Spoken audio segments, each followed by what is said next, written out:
Bismillahirrahmanirrahim.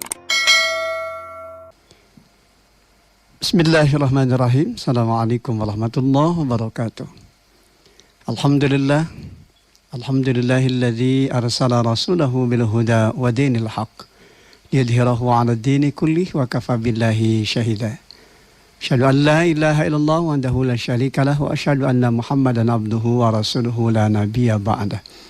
Allahumma salli wa sallim ala Muhammadin wa ala alihi wa sahbihi ajma'in, amma ba'd.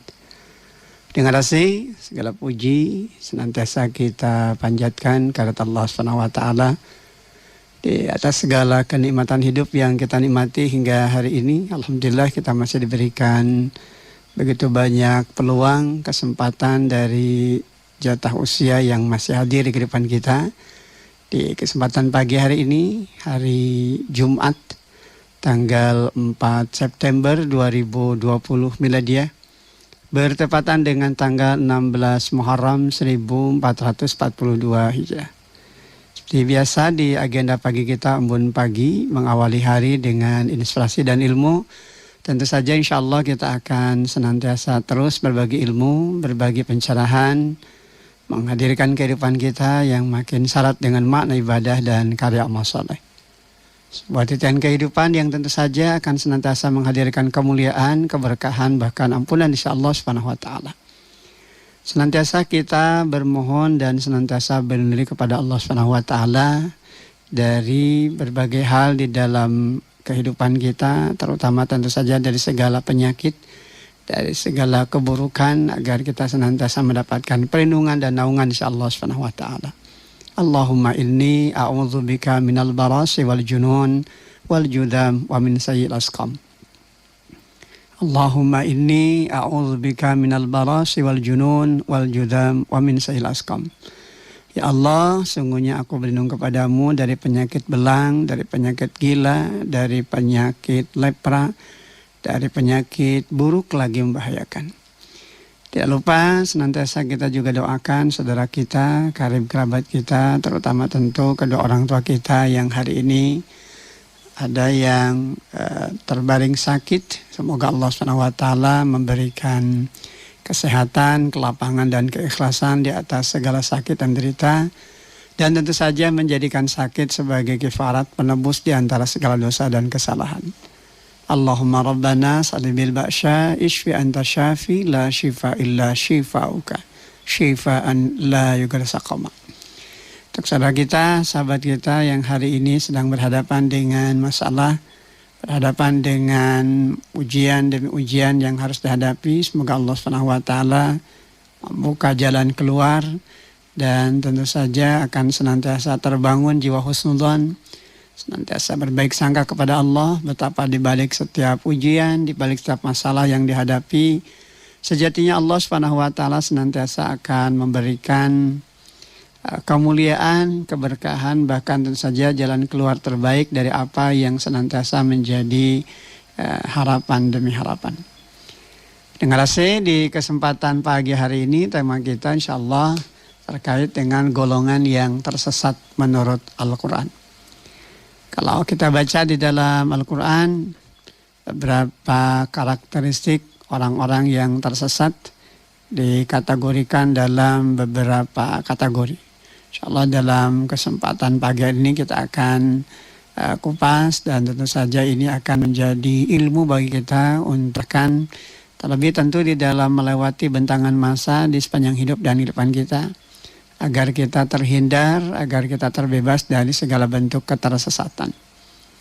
Dengan rasa menemukan jalan yang lurus dan kemudian sampai kepada tujuan itu tentu saja bukan hanya merupakan sebuah kebahagiaan, bukan hanya merupakan bagian dari harapan, tapi juga tentu bagian dari kemuliaan di sepanjang hidup dan kehidupan. Terlebih tentu tatkala kita sedang melewati bagian dari apa yang menjadi tanggung jawab kita, tugas dan fungsi kita sebagai khalifah fil ardh, sebagai pemimpin di muka bumi yang tentu saja harus senantiasa mampu melewati bentangan masa dalam kehidupan kita dengan investasi hidup yang syarat dengan makna. Investasi ibadah, karya amal soleh yang menghadirkan derajat kemuliaan, menghadirkan keberhasilan di dalam makna yang sungguhnya. Sebagaimana juga tentu menghadirkan kemenangan dalam makna yang sungguhnya. Demikian juga di dalam kaitan-kaitan yang berhubungan langsung dengan aspek hidup dan kehidupan kita yang harus senantiasa berada dalam kemuliaan yang sebenarnya di sisi Allah Subhanahu wa taala.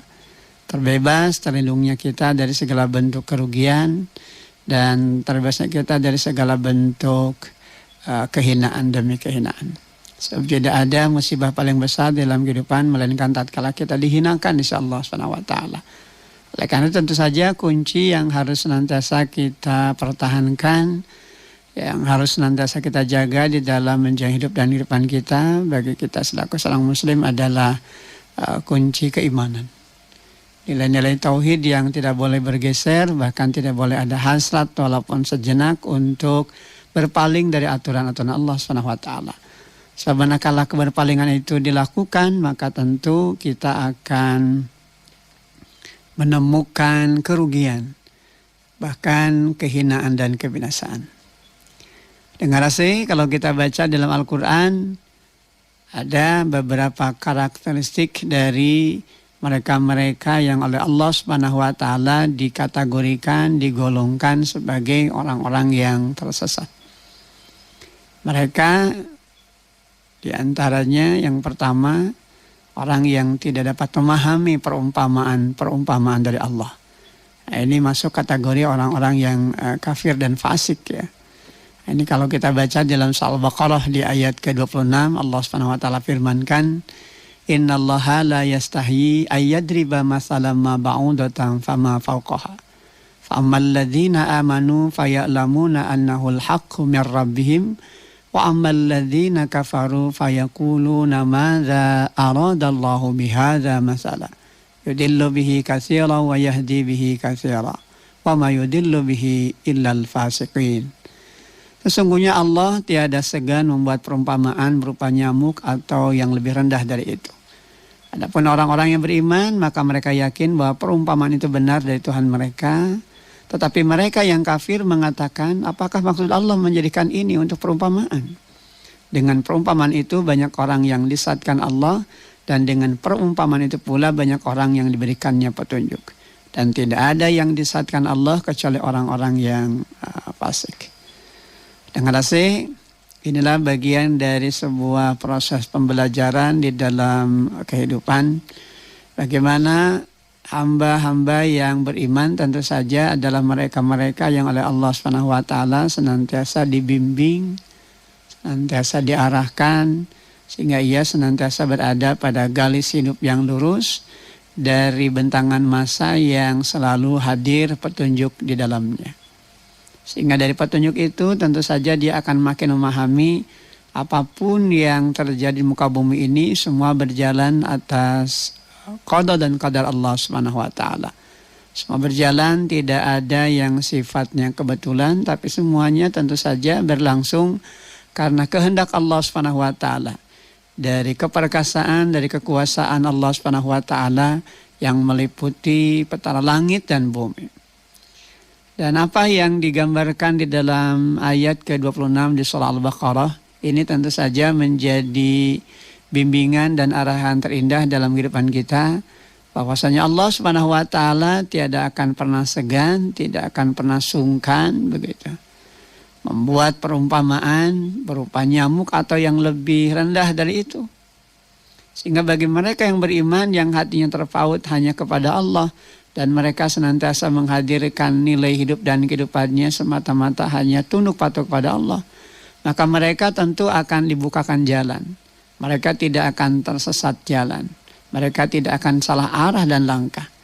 Bahkan inilah yang kemudian menumbuhkan kepada mereka sebuah prinsip hidup dari apa yang disebut dengan keyakinan, kemantapan hati begitu. Bahwa perumpamaan itu adalah perkara yang hak dari Allah. Namun tentu saja tidak berlaku bagi mereka-mereka yang kafir, bagi mereka yang ingkar. Bahkan kemudian mereka mempertanyakan untuk apa perumpamaan ini diciptakan. Dan ini yang sesungguhnya akan senantiasa menjadi bimbingan terindah di sisi Allah Subhanahu wa taala bagi hamba yang beriman. Subhana ma khalaqta hadza batila. Masya Allah, yang menciptakan segala sesuatu itu tidak dengan sia-sia. Ada maksud dan tujuan. Sampai kepada penciptaan sesuatu perkara dari perumpamaan-perumpamaan yang Allah gambarkan di dalam kehidupan. Allah tidak pernah sungkan, sekali lagi. Allah tidak pernah malu begitu ya, membuat perumpamaan berupa nyamuk atau yang lebih rendah dari itu. Karena itu semua adalah hak Allah. Oleh karena itu perumpamaan itu adalah bagian dari kebenaran di sisi Allah Subhanahu wa taala. Tentu ini hanya berlaku sekali lagi bagi mereka yang beriman. Karena bagi mereka yang kafir, bagi mereka yang ingkar, dan mereka yang berpaling apalagi mendustakan, maka tentu mereka tidak akan meyakini perumpamaan tersebut, malah kemudian mereka melecehkan perumpamaan tersebut. Oleh karena itu, dengan hadirnya perumpamaan di dalam kehidupan, ada yang disesatkan oleh Allah, makin jauh karena dia memang tidak menghadirkan keimanan dalam dirinya. Tapi ada yang dengan perumpamaan itu makin dekat kepada Allah. Kenapa? Karena dia dibimbing dengan keimanannya untuk betul-betul bisa menerima semua itu sebagai bagian dari petunjuk di sisi Allah Subhanahu wa taala. Oleh karena itu Allah Subhanahu wa taala di penghujung ayat ke-26 di surah Al-Baqarah ini menyatakan wa may yudillu bihi illal fasiqin. Ya kan? Dan tidak ada yang disesatkan oleh Allah kecuali orang-orang yang fasik. Jadi mereka-mereka yang oleh Allah diberikan potensi akal dan fikir, mereka-mereka yang sebetulnya tahu bahwa itu adalah kebenaran tapi kemudian mereka berpaling. Mereka cenderung mengabaikan apa yang menjadi bagian dari ketetapan di sisi Allah Subhanahu wa taala. Hidup yang sejatinya harus tunduk patuh pada Allah, malah kemudian mereka berpaling. Malah mereka ingkar begitu kan. Bahkan kemudian mereka cenderung memperturutkan apa yang menjadi kehendak hawa nafsunya. Sehingga akhirnya mereka tentu saja berada di dalam ketersesatan. Namun apa yang terjadi dalam kehidupan mereka tidak menyadari. Kenapa? Karena mereka tidak diberikan pemahaman untuk bisa menghadirkan perumpamaan itu sebagai bahan pembelajaran. Bagaimana dia juga harus bisa memahami perumpamaan itu sebagai bentuk tazkirah, peringatan. Maka tentu segalanya menjadi buram adanya. Kenapa? Sebab ya mereka tidak mendapatkan petunjuk insya Allah Subhanahu wa taala. Karena memang hati mereka sudah berpaling. Sehingga mata hati mereka juga betul-betul tidak lagi bisa melihat dan tidak lagi bisa mendengar begitu ya kebenaran-kebenaran yang hadir. Maka berlindung diri kita kepada Allah, jangan sampai kita dikategorikan orang-orang yang tersesat jalan begitu ya, yang tatkala Allah Subhanahu wa taala berikan perumpamaan, Allah berikan gambaran-gambaran dalam kehidupan, kemudian cenderung kita tidak mau memahami. Karena apa? Karena kepongahan di dalam diri. Wa na'udzubillah min dzalik. Nah, inilah pertama pendengar saya terkait dengan golongan yang tersesat menurut Al-Qur'an. Jadi mereka-mereka yang tidak dapat memahami perumpamaan-perumpamaan dari Allah Subhanahu wa taala. Adapun yang kedua, mereka-mereka yang dimasukkan dalam kategori golongan yang tersesat itu adalah mereka yang mendurhakai Allah dan Rasul-Nya karena menentang ketetapannya. Lagi orang yang mendurhakai Allah dan Rasul-Nya dikarenakan menentang ketetapannya. Nah, ini di dalam surah Al-Ahzab ya, di ayat ke-36 Allah Subhanahu wa taala firmankan. Wa ma kana lil mu'minin wala mu'minatin idza qadallahu wa rasuluhu amran ay yakuna lahumul khiyaratu min amrihim wa may ya'sillah wa rasulahu faqad dalla dalalam mubina. Dan tidaklah patut bagi laki-laki yang mukmin dan tidak pula bagi perempuan yang mukmin apabila Allah dan Rasul-Nya telah menetapkan satu ketetapan, akan ada bagi mereka pilihan yang lain tentang urusan mereka. Dan barang siapa mendurhakai Allah dan Rasul-Nya, maka sesungguhnya dia telah sesat dengan kesesatan yang nyata. Nah, pendengar saya, inilah ayat yang tentu memberikan pembelajaran kepada kita bagaimana seyogianya kita senantiasa harus mentaati ketentuan-ketentuan insya Allah Subhanahu wa taala. Tidak ada penentangan, tidak ada kecenderungan untuk berpaling dari apa yang telah menjadi ketetapan insya Allah Subhanahu wa taala. Sebenarnya itu terjadi, inilah bagian dari ketersesatan dan Allah menyatakan faqad dalalam mubina. maka sungguh dia telah tersesat dengan kesesatan yang nyata. Ketika dia sudah mendurhakai apa yang menjadi ketetapan di sisi Allah Subhanahu wa taala. Apa yang telah Allah gariskan tentu saja menjadi bagian dari tanggung jawab kita untuk mentaatinya. Dan ini semua tentu kembali keberuntungannya kepada diri kita sendiri selaku hambanya. Karena Allah Subhanahu wa taala tidak akan merasa berkepentingan dengan apa yang ada di dalam kehidupan kita. Allah tidak akan merasa beruntung atau diuntungkan dengan ketaatan kita. Sebagaimana pula halnya Allah Subhanahu wa taala tidak akan pernah merasa rugi dan dirugikan ketika kita berpaling dari aturan-aturannya.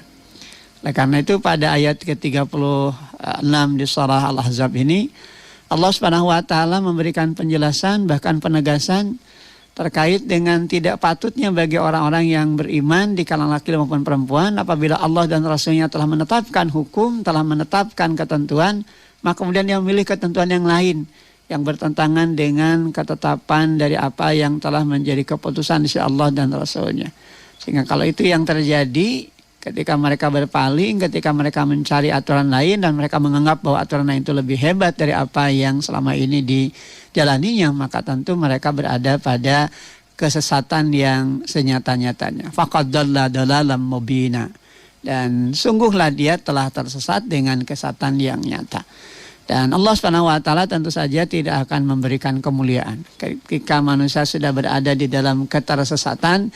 Ibarat orang berada di hutan belantara, dia tidak akan menemukan jalan keluar sehingga terus ngubeng begitu ya, bolak-balik arah, dia tidak menemukan jalan keluar dari apa yang semestinya mereka dapatkan agar mereka bisa kembali berada pada kehidupan yang mereka harapkan dan mereka inginkan. Nah, inilah bagian dari ancaman insyaallah Subhanahu wa taala bagi mereka yang tentu saja menentang ketetapan aturan-aturan Allah dan Rasulnya. Ketika Allah dan Rasulnya menetapkan putusan dari ketetapan hukum yang dijalankan, bahkan kemudian banyak alasan. Bahkan kemudian dengan kepongahannya, dengan arogansinya, seolah-olah dia bisa melewati itu semua. Mendahului ketetapan Allah dan Rasulnya, asal ngerasa pintar begitu ya, sehingga kemudian berpikir bebas, berpikir liberal begitu kan, apa yang sebetulnya tidak boleh terjadi. Kenapa? Karena bagaimanapun ilmu yang mereka dapatkan itu hanyalah sedikit saja dari apa yang Allah anugerahkan kepadanya, yang seharusnya tentu menjadikan mereka makin bersyukur, makin tunduk patuh, bukan kemudian menentang ketetapan Allah dan Rasulnya. Nah, ini poin yang kedua terkait dengan golongan yang tersesat di dalam Al-Quran. Kemudian yang ketiga, pendengar AC, golongan yang masuk kategori orang-orang yang tersesat itu adalah mereka yang senantiasa membuat kemadaratan pada dirinya. Terus menerus dia melakukan tindakan-tindakan yang justru hanya akan merugikan dirinya. Dia sudah tahu bahwa itu adalah jalan yang lurus, tapi kemudian dia berpaling. Dia sudah tahu bahwa itu adalah perkara yang haram, perkara yang nanti akan mendatangkan kehinaan, kerugian, bahkan kebinasaan. Tapi masih kena terus begitu. Dan dia tidak pernah ada kapok-kapoknya untuk terus melakukan tindakan-tindakan yang sebetulnya ketika itu dilakukan, mereka sendiri yang merasakan kegelisahan, mereka yang merasakan kerugian, dan mereka tahu itu.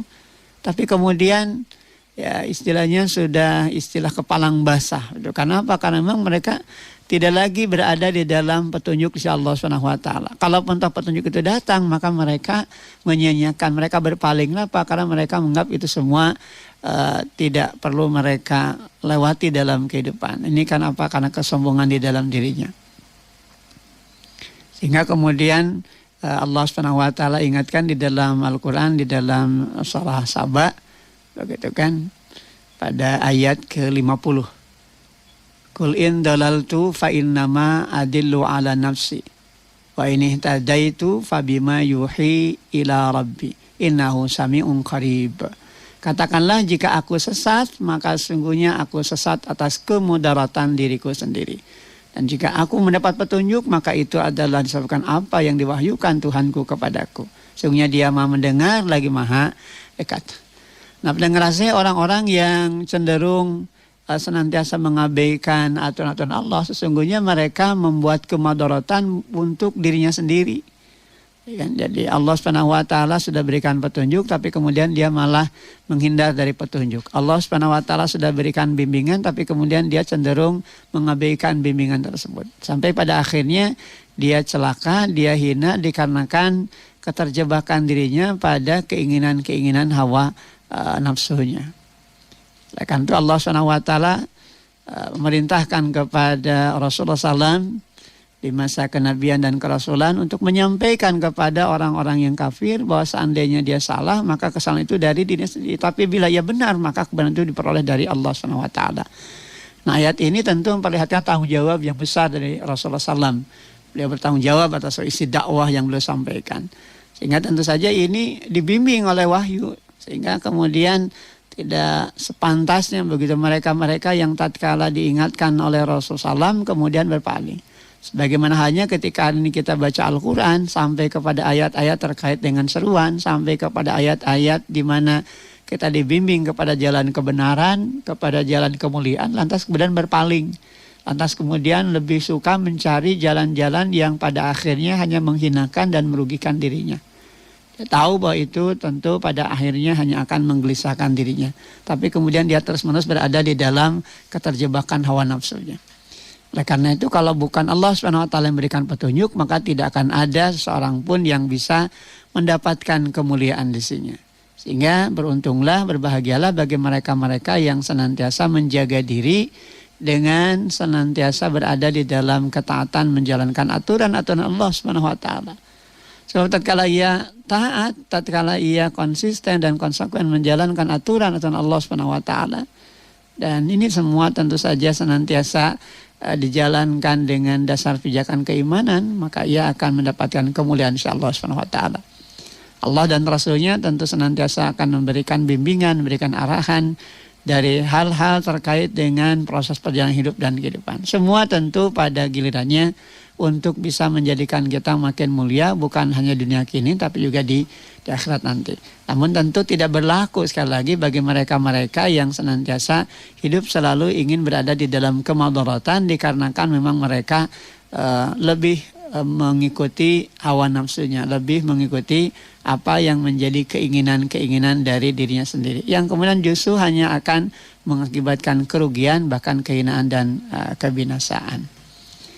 Nah, kemudian yang keempat, mendengar nasihat, orang yang dimasukkan kategori golongan yang tersesat itu adalah mereka-mereka yang tidak mendapatkan petunjuk dari Allah. Nah, ini bukan berarti bahwa Allah SWT tidak berikan petunjuk, Allah sudah berikan, tapi kemudian dia berpaling. Keberpalingan dia atas hukum-hukum Allah itulah yang menjadikan mereka kemudian jadi tertutup untuk menerima kebenaran. Sehingga akhirnya ya menjadi hina, menjadi binasa. Dan apa yang terjadi pada dirinya tentu saja adalah karena ulah perbuatan mereka sendiri. Kumawakarab sorangan, mereka doang, betul kan? Hirup seakan-akan tidak ada yang mengatur dan tidak ada yang maha mengatur. Padahal sesungguhnya roda hidup dari perjalanan waktu yang ada senantiasa Allah SWT atur sedemikian rupa, penggenggam segala perkara dalam kehidupan. Namun karena memang dia sudah tertutup mata hatinya, sehingga petunjuk apapun tidak bisa masuk ke dalam mata hatinya, tidak masuk ke dalam petala kalbunya yang paling dalam untuk kemudian dia jadikan sebagai pedoman di dalam menjalani hidup dan kehidupan. Maka ini sangat rugi begitu kan bagi mereka-mereka yang oleh Allah SWT diberikan potensi akal dan fikir. Dia sesungguhnya bisa memilah dan memilih mana perkara yang hak, mana perkara yang batil, tahu begitu. Tapi kemudian dia tidak mau menerima itu. Kenapa? Karena dia sudah ditutup untuk mau menerima kebenaran dan lebih cenderung suka kepada perilaku-perilaku yang pada intinya lebih kepada mengabaikan apa yang menjadi ketetapan insya Allah SWT. Nah, ini kita bisa baca di dalam surah Az-Zumar ya, di ayat ke-41. Inna anzalna alaikal kitaba linnasi bil haqq faman ihtada falinafsih waman dhalla fa innama yadillu 'alaiha wa ma anta 'alaihim biwaqil. Sesungguhnya kami menurunkan kepadamu Alkitab, yakni Al-Qur'an, untuk manusia dengan membawa kebenaran. Siapa yang mendapat petunjuk, maka petunjuk itu untuk dirinya sendiri. Dan siapa yang sesat, maka sesungguhnya dia semata-mata sesat buat kerugian dirinya sendiri. Dan kamu sekali-kali bukanlah orang yang bertanggung jawab terhadap mereka. Nah, saya lewat ayat ke-41 di surah Az-Zumar ini kita diingatkan kembali bahwa ketika manusia melakukan kemadaratan, maka kemadaratannya itu tentu saja akan kembali kepada dirinya. Tatkala dia mendapatkan petunjuk, maka petunjuk itu untuk dirinya. Tatkala ia disesatkan, maka kesesatannya itu tentu saja buat dirinya sendiri. Kenapa? Karena dia menentang. Karena dia tidak mau menerima apa yang menjadi ketetapan di sisi Allah Subhanahu wa taala. Dipikanya aku Allah, tapi dengan rasa dipikanya mau karep sorangan gitu. Maka tentu saja ini hanya akan menimbulkan kebinasaan bagi dirinya. Dan lambat laun tentu saja pada akhirnya hanya jadi penyesalan, namun menjadi satu perkara yang tidak berguna. Kenapa? Sebab tentu saja tatkala ia menyesali, kesempatan dan peluang hidup itu sudah tidak lagi hadir dalam kehidupannya, karena dia harus mempertanggungjawabkan apa yang sudah dia lakukan sepanjang hayat di muka bumi. Oleh karena itu Allah SWT senantiasa memerintahkan kepada hamba-hambanya beriman untuk senantiasa kembali merujuk kepada apa yang menjadi ketetapan dari apa yang pada gilirannya akan menghadirkan kemuliaan dan keberkahan. Al-Quran mengandung segala petunjuk yang diperlukan oleh manusia dalam mengatur seluruh aspek kehidupan. Karena itu mereka akan menjadi umat yang bahagia di dunia dan akhirat karena menempuh jalan yang lurus. Dan barang siapa yang mendapat petunjuk untuk mengamalkan Al-Quran, maka kemanfaatan petunjuk itu adalah untuk dirinya sendiri. Karena tentu saja mereka akan mendapatkan keridhaan insya Allah Subhanahu wa taala. Masukkan ke dalam hamba Allah yang mulia dan dimuliakan, dalam surga yang penuh dengan kenikmatan, dan tentu saja diselamatkan dari segala bentuk kerugian. Dan barang siapa yang menyimpang dari jalan yang lurus ketika ia berpaling dari Al-Quran, maka sungguhnya ia telah merugikan dia sendiri juga. Dia akan terjerumus di dalam kehancuran. Dia akan masuk kategori orang-orang yang rugi, binasa, dan tentu saja mendapatkan kemurkaan insyaallah Subhanahu wa taala dari akibat apa yang mereka perbuatan. Tidak ada yang diselamatkan insyaallah Subhanahu wa taala dari mereka-mereka yang tatkala sudah diwafatkan di dalam keadaan berpaling dari aturan-aturan Allah. Allah sudah berikan petunjuk itu semua. Ketika manusia berpaling, maka tentu mereka harus merasakan apa yang kemudian mereka perbuat. Oleh karena itu tentu saja ini juga menjadi bentuk tazkirah, peringatan berharga di kehidupan kita, agar tidak main-main dengan aturan hidup di dalam kehidupan kita. Sebab tatkala kita bermain-main, tentu saja ini akan berdampak buruk di dalam kehidupan. Jangan pernah bermain-main dengan hukum-hukum Allah. Artinya jangan sampai kemudian kita menganggap enteng, apalagi kemudian mutarbalikan apa yang semestinya harus kita jadikan sebagai dasar pijakan bertauhid kepada Allah, yang kemudian karena keinginan untuk mendapatkan kesenangan dunia, lantas kemudian dia korbankan prinsip dasar keyakinan hidupnya. Karena pada dasarnya tentu saja ini berarti sudah berada pada nilai hidup yang jauh dari kebenaran. Nah, oleh karena itu pada poin yang berikutnya, di poin yang kelima, mereka-mereka yang masuk kategori golongan orang yang tersesat itu paling dari kebenaran. Kan? Jadi mereka-mereka yang berpaling dari kebenaran. Jadi maknanya bahwa ketika mereka sudah mendapatkan jalan hidup yang lurus, tapi kemudian mereka justru malah tidak mau menerima. Mereka bisa membaca dengan pikirannya, dengan akalnya, begitu kan. Namun kemudian karena hawa nafsunya lebih mendominasi dirinya, dan kecenderungan dia merasa asa panghebatna, begitu kan. Ya pada akhirnya tentu saja mereka tidak akan bisa menerima kebenaran, dan sehingga mereka dipalingkan dari kebenaran. Pada ujungnya tentu saja kecelakaan, kehinaan dan kebinasaan yang mereka dapatkan. Nah, ini tentu saja menjadi pembelajaran bagi kita untuk sekali lagi tidak pernah jauh dari aturan hidup, dari apa yang dikehendaki Allah dan Rasulnya. Sebab sedikit saja kita menjauh dari aturan Allah, maka tentu saja kita akan berhadapan dengan kerugian, berhadapan dengan kehinaan dan kebinasaan.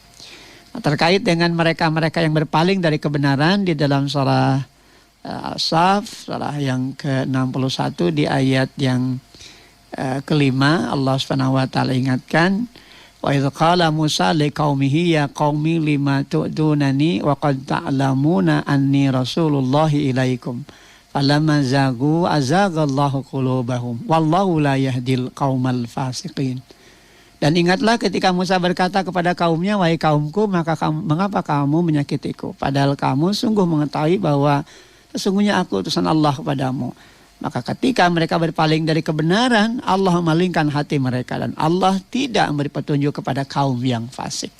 Nah, inilah ancaman bagi mereka yang berpaling dari kebenaran. Datang utusan Allah menyampaikan kebenaran, mereka dustakan. Sebagaimana hal ini juga terus berlangsung di setiap waktu, setiap fase dan zaman.